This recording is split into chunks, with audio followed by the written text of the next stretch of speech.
The last time that I challenged Richard Browning, aka the real-life Ironman, to a race, there was only ever going to be one winner. So this time with Richard, we decided to up the ante.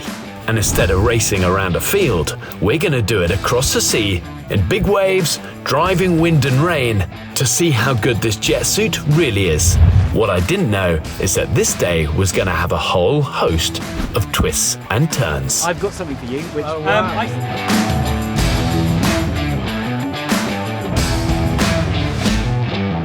Rich has always said, I'd love to come to your island up in North Wales and see if I could fly from the mainland over here. I said, perfect. It's always good weather with us. You know, all you got to do is come anytime, and it's like the Caribbean. You'll be in lovely sunshine, and we can fly over here. And then I'll tell you what, I'll give you a race around the island on a jet ski. He went, done. As ever, Wales never plays ball when it comes to weather. So we are in the rain, in the wind. Richard is on the headland over there. He's firing up the jets. And as soon as the squall passes, he's going to race over here, land, and then we'll do a race jet ski against Jetsuit.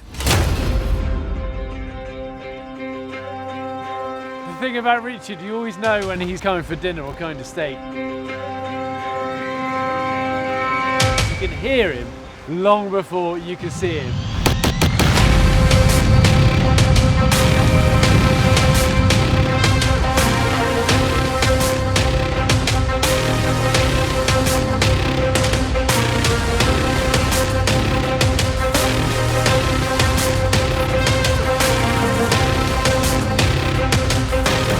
Here he is, you see?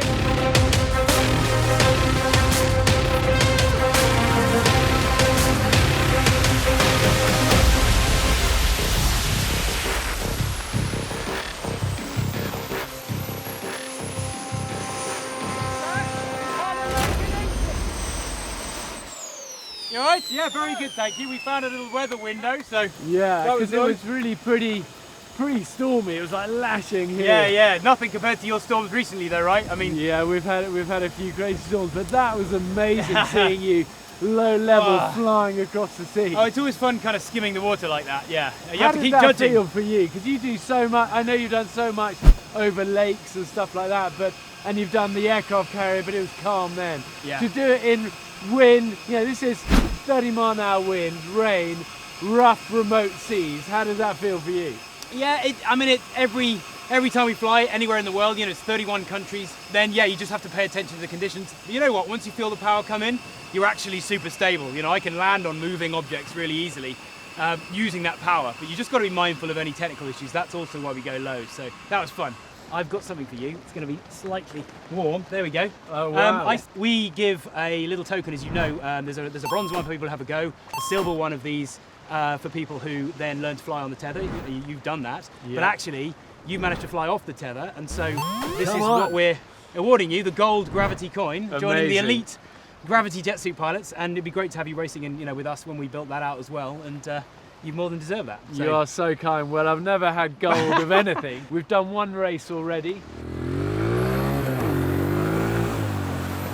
which was kind of looked like I was a sort of grandpa on a little sort of kid's motorbike being absolutely outclassed by Iron Man. But this one I thought we could do it jet ski against Jetsuit. Maybe to that island and back. Yeah. And let's do that. And let's see what happens. One thing I've learned, definitely wear earplugs, especially if he's going to be hovering, toying with me on this race, just above me. The great thing about having a jetpack is that Richard's not constrained by things like sea state and wave height. He's just flying through the air. I definitely feel I haven't got the advantage on this race, but we'll see. There's a little mark just short of that island. That's what we're aiming for. Turn around and back. The finish line between these gates.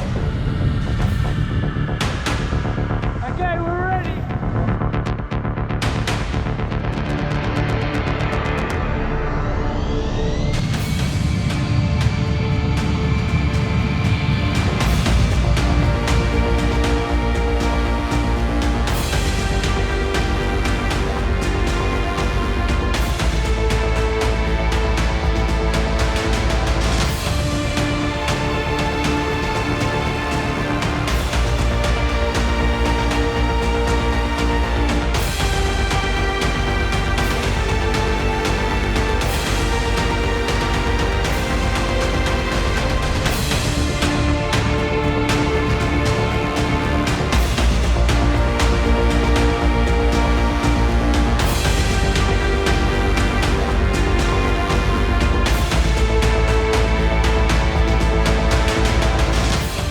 halfway point, I realised I actually might be in with a chance. The final homeward leg was close.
Hey, how was that? I think gold medal, silver medal. No, I gave you the win there. I was too busy showboating in front of your rib.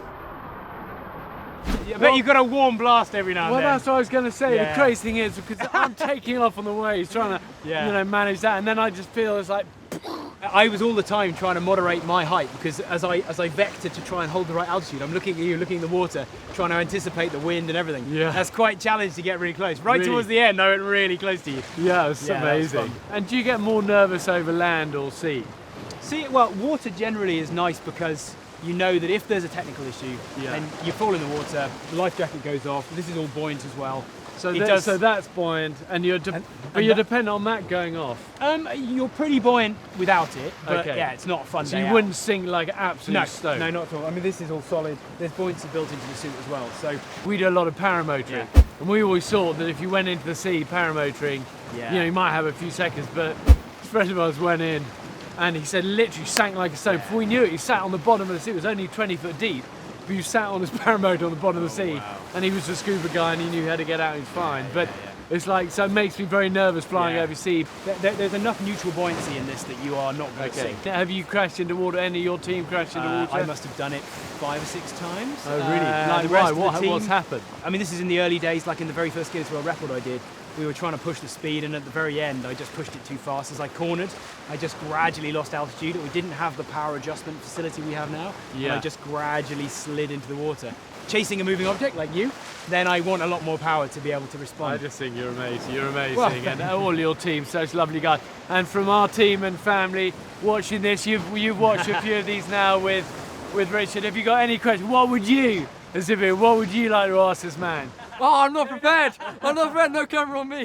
What do viewers always ask you? What are the audience when you're at your shows and stuff? Huh? Top speed. The record we set was 85 miles an hour. So we were probably doing about 45 coming over, and that's using the leg wing and flattening out. Because it's windy, we're not using the leg wing. With the wind, the leg wing acts a bit wildly. It's a bit hairy. So it's a lot easier just going back without that.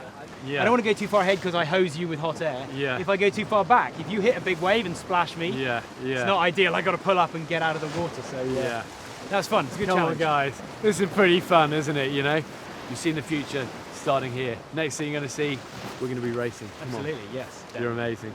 Well Thanks, done, my Ben. friend. Thank Thank you you. so much. Right. We've got to get you up and safely back I'm there. gonna fly And home. the funny thing is, for me, we've spent so long here, and we're always looking like, wow, it's rough today. Are we going to be able to get off the island? You know, get children, get supplies back on, and this man doesn't worry about such informality. 60 seconds back on dry land. All being well, I should wait until I've done that. You never know with technology, but yeah, it's quick when it works really well. So You're amazing. thanks. Let's get you Cheers, Ben. refueled. Thank you. Yeah, let's go. So this race, like before, I lost.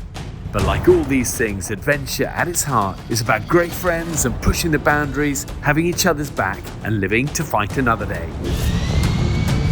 And with that, we wave Richard goodbye. See you next time.